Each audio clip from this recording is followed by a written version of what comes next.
இதுக்கு பேர் சிஐடி போலப்பா. ஒன்று அந்த பிச்சைக்காரன் பேர் தெரிஞ்சிருக்கணும், அட்லீஸ்ட் அவன் இருக்கிற ஏரியாவாவது தெரிஞ்சிருக்கணும். ஒன்றும் இல்லை, வெறும் மொட்டையும் சொட்டையுமா இருப்பான்னு சொல்லிக்கிட்டு எங்கேன்னு போய் விசாரிக்கிறது. இதுங்களுக்கு வாடகை வேற கொடுத்து தொலைக்கணும். கிளி ஜோசியக்காரன் வேஷம் போட்டா என்னை பிடிச்சிக்கோங்கன்னு திருட நேரில் வந்து ஆஜராவான்னு நீ தானடா சொன்ன. இங்கே பாரு, நீ போட்ட கொடை வேஷத்தை விட இது ஒன்றும் சொதப்பல் கிடையாது. அன்னைக்கு வாங்காமல் வந்ததே எங்கள் தாத்தா செஞ்ச புண்ணியம் தெரியுமா? சிஐடி வேலை பார்த்தா சம்டைம்ஸ் அடி வாங்க வேண்டியது இருக்கும். விருப்பம் இல்லைனா தொப்பியை கலட்டி வச்சுட்டு நீ இப்போ இந்த வேலையிலேருந்து இப்போவே போயிடு. விருப்பம் இல்லைன்னு யார் சொன்னான்? நான் மட்டும் தனியாக இருந்திருந்தா இந்த கேஸை சொடக்கு போடுறதுக்குள்ள. ஆமாம் ஆமாம், ஒன்று பண்ணலாம்.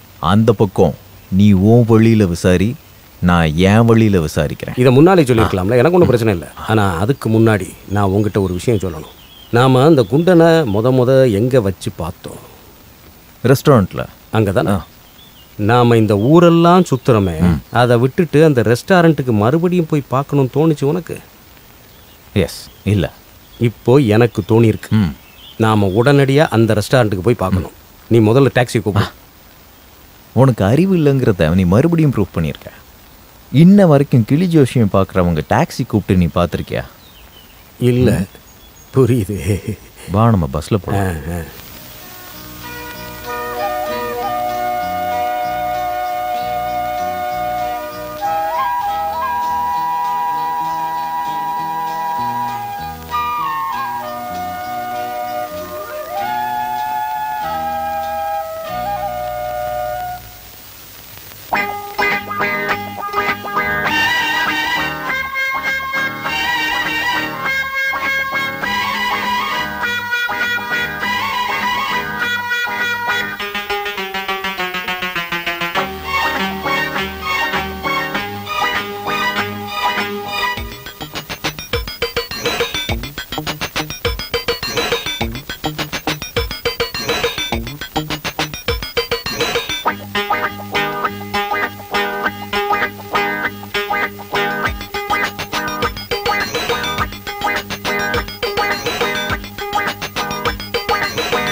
ஹலோ, நில்லுங்க.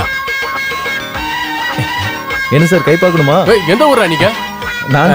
நாங்க தென்காசி. வேஷம் போட்டு திருட வந்திருக்கீங்களா? என்னது நாங்களா? ஆமா, நீங்க தான். நீங்க ரெண்டு பேரும் கொடை ரிப்பேர் பண்ற நீங்க வீட்டுக்கு வந்தீங்கல்ல, அப்ப தாடியும் தொப்பியும் வச்சிருந்தாங்க. இது ஒட்டு மீச பாருங்க.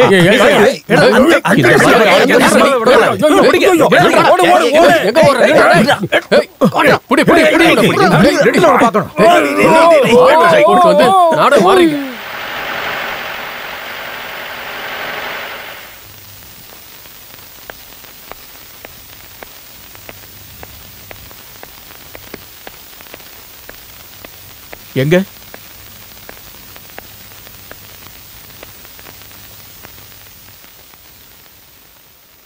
சார், எனக்கு எதுவுமே புரியல. புரியாது. சிஐடி எவ்வளோ கஷ்டப்படுறாங்கன்னு உங்களுக்கு புரியாது. பஸ் ஸ்டாப்ல ஊருக்காரங்க வச்சு அடிச்சது பத்தாதுன்னு இவரும் போட்டு அடிக்கிறாரு. பாருங்க சார், நல்லா பாருங்க சார். இவங்க கேரளால இருந்து கேஸ விசாரிக்க வந்தவங்க. 1000 வாட்டி சொன்னோம்ல, we are CID from Kerala. we are CID from Kerala.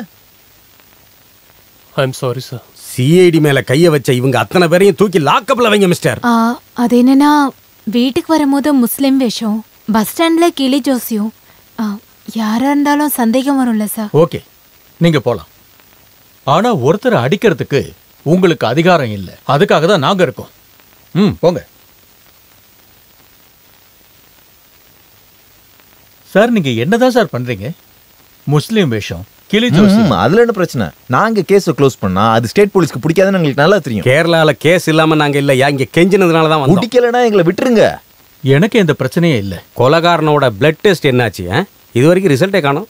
அது எதுவும் வேண்டான்னு நீங்க அன்னைக்கு சொன்னீங்க. நாங்க அன்னைக்கு அப்படி சொன்னாலும் நீங்க உங்களுடைய டியூட்டியை பண்ணணும். எங்களுக்கு அந்த ரிசல்ட் உடனே வேணும்.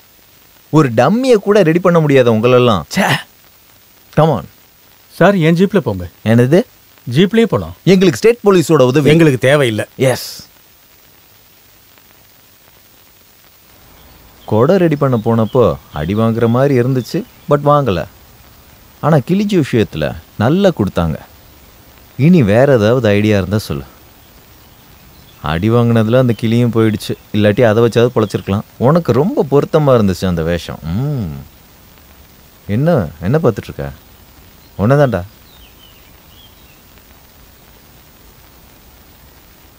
அவ பொண்ணா போயிட்டா, என் கை ரெண்டு உறுத்துது. அந்த பொண்ணுக்கு தெரியுமாடா நம்ம சிஐடின்னு? சார், நீங்க உண்மையை சொல்லிருக்கலாம்ல, இவ்ளோ பிரச்சனை வந்திருக்காத. வேஷம் போட்டு சுத்துற சிஐடிங்கள நான் சினிமால தான் பார்த்திருக்கேன். நாங்க இப்படி நிறைய வேஷம் போட்டு தான் நிறைய கேஸுகளை விசாரிச்சு கண்டுபிடிப்போம். கொடையை உடைச்சதுக்கு தப்பா நினைக்காதீங்க. அதுவா இப்ப முக்கியம்? இப்ப எலும்பு முறிஞ்சில நிக்கிறோம். சாரி.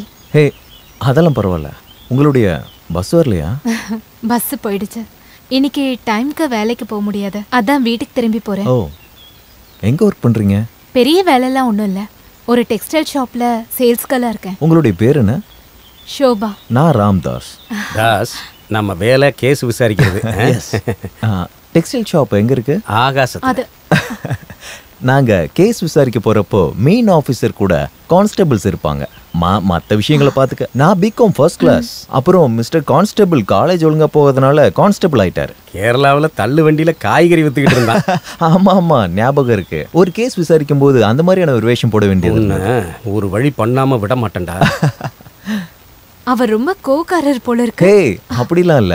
இவனுக்கு இந்த ஆபீசர் கான்ஸ்டபிள் அந்த காம்ப்ளெக்ஸ்லாம் கொஞ்சம் இருக்கும் தானே. அப்புறம் பார்க்கலாம். ஒரு சிஐடி ஆனதுக்கு அப்புறமாவது உன்னோட மனநிலை கொஞ்சமாவது மாறி இருக்கும்னு எதிர்பார்த்தேன்டா. தள்ளு வண்டி கதையை பத்தி வேற யார்ட்டையாவது சொன்ன உன் முகரே பேத்துருவேன் பாத்துக்க. ஏன்டா நீ இன்னும் எத்தனை நாளைக்கு தாண்டா இந்த பிகாம் ஃபர்ஸ்ட் கிளாஸையே பிடிச்சிட்டு தொங்குவேன்? என் வயிறெல்லாம் எரியுது. எரியட்டும்டா, அப்படிதான் எரியணும். ஏன்டா உன்னால பிகாம் ஃபர்ஸ்ட் கிளாஸ் வாங்க முடியுமாடா? எனக்கு கிடைச்ச மெடல்ல பங்கு போட்டுக்கிட்டு நீ இருக்க. போடா திருட்டு போய்.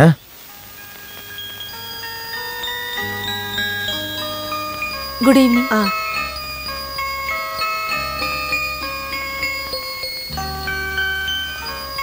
செல்லம், வீட்டுக்கு போலாமா? வா.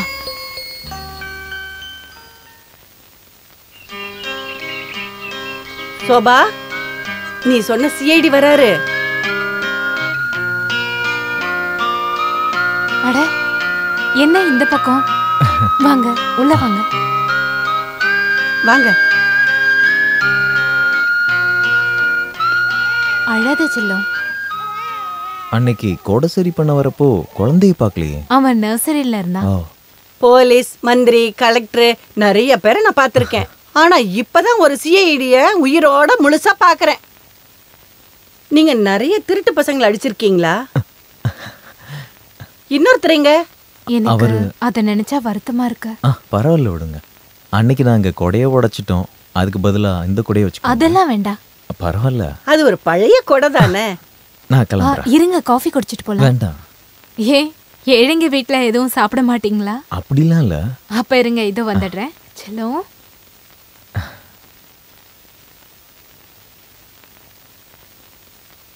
இது ரொம்ப விலை அதிகமா இருக்கும் போல. ஐயோ, அந்த கொடை 3 வருஷத்துக்கு முன்னாடி ராஜேந்திர கொண்டு வந்தான். ராஜேந்திரன் யாரு? அது போகட்டும், சிஐடிக்கு எவ்வளவு சம்பளம் கிடைக்கும்? என்னுடைய பேரு தாசன், ராமதாசன். நீங்க அப்படியே கூப்பிடுங்க. சிஐடி தான் கம்பீரமா இருக்கு. ராமதாசன் சிஐடி எந்த ஊரு? அது சவுத் சைடு. கல்யாணம் ஆயிடுச்சா? இல்ல. அப்ப நான் ஒரு விஷயம் சொல்றேன். ஜாதக பொருத்தம் இல்லைன்னா கல்யாணம் பண்ணிக்காதீங்க. என்ன நட்சத்திரம்? நட்சத்திரம் ஆயில்யம். என் பையனோட நட்சத்திரம், என் ராஜேந்திரனோட நட்சத்திரம்.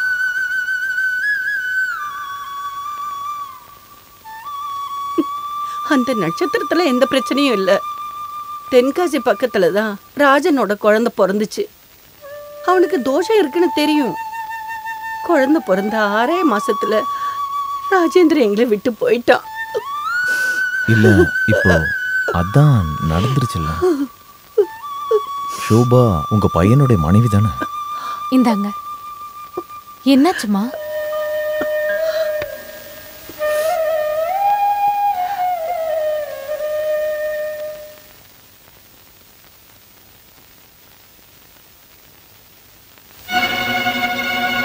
அப்புறம் பார்க்கலாம். ஐயோ, காஃபி குடிச்சிட்டு போங்க. இல்ல, டியூட்டி ஃபர்ஸ்ட்.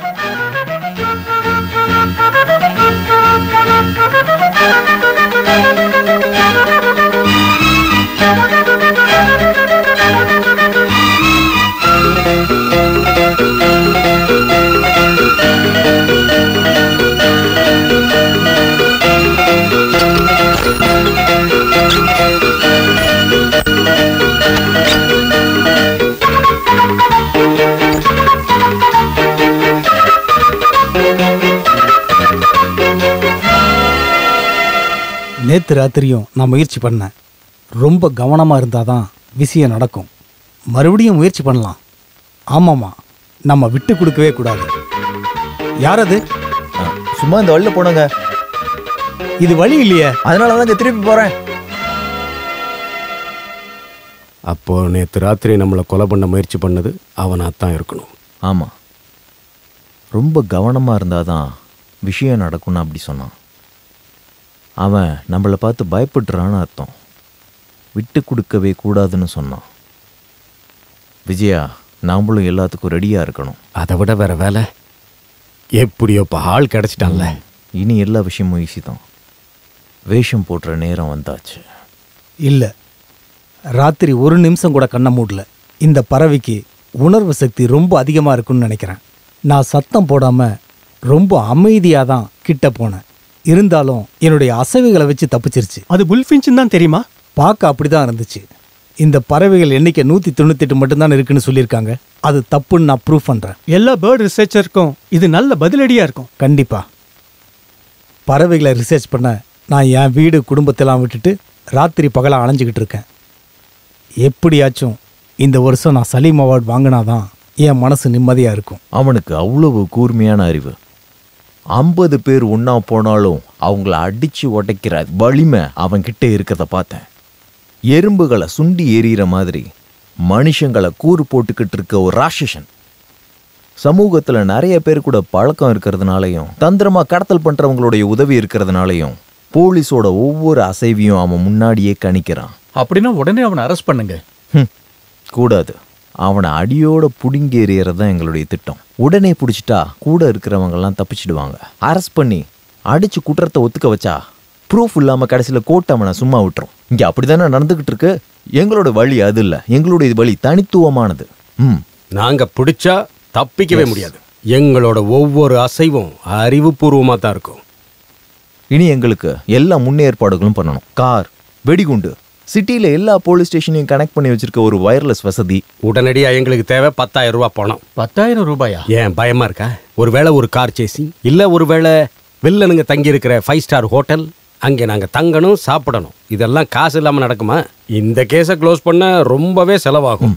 அடிக்கடி வந்து காசு கேட்க எங்களால் முடியாது. அதுக்கு எங்களுக்கு அவசியமும் இல்லை. We are CID from Kerala. அப்புறம் அந்த கார் வந்தால் பென்ஸ் கார் வரட்டும். என்ன mister CID Ramdas? Okay CID Vijayan. முதலமைச்சர் அம்பாசிடர் கார்ல தான் போறாரு. இருக்கட்டும், ஆனால் எங்களுக்கு தேவை பென்ஸ் தான். சார், ஜீப்பு மட்டும் தான் அரேஞ்ச் பண்ண முடியும். தயவு செஞ்சு கோஆப்ரேட் பண்ண. Okay okay okay. அப்புறம் அந்த கொலகாரனுடைய பிளட் டெஸ்ட் அது இன்னும் வரல. ரிப்போர்ட் வந்துருச்சு. AB positive. AB positive?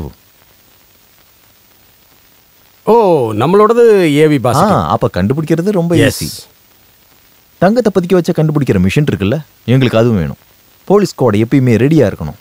துப்பாக்கிகளும் மற்ற ஆயுதங்களும் தேவைப்பட்டா எங்களுக்கு உடனே சப்ளை பண்ணும். நாங்கள் இப்போ கிளம்புறோம். முடிவே இல்லாத போராட்டத்துக்கு நாங்கள் இப்போ ரெடி ஆகிட்டோம். கமான். போலீஸ் நாய் கூட தயாராக இருக்கணும்.